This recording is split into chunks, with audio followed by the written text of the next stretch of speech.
Launch code. Access granted.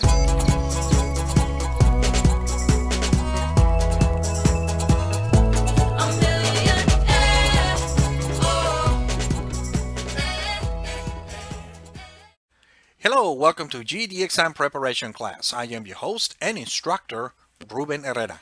And in this video, my friends, we're going to continue with our lessons on recent interlanguage arts from your GED exam. And our main topic for today is going to be using grammar correctly. Okay, so let's get started.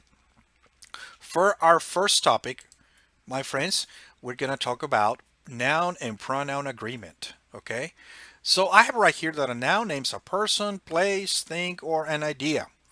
A pronoun is a word that replaces the noun. For example, I have this example right here. It says, Stephen called home. He was very worried. As we can tell right here, my friends, the subject is Stephen and the subject pronoun is he. Okay, so in other words, my friends, on your GED exam, you're going to be tested on making sure that you use the correct, subject pronouns. Okay, also when you write your essay. So in other words, if you are talking about a male, make sure that you use he, and if you are talking about a female, make sure that you use she. Okay, if you are talking about a group of people, make sure that you use they. Okay, very nice. So make sure that your pronouns and your nouns agree. Okay, on my next point or the next topic, I have right here verb forms and tenses. Okay, so an important part of writing correctly is using the right verb form. Okay, a verb is a word that indicates action or being. Each verb has a base form and four forms, okay, or at least four of the main ones right here is called present, present participle, past, and past participle.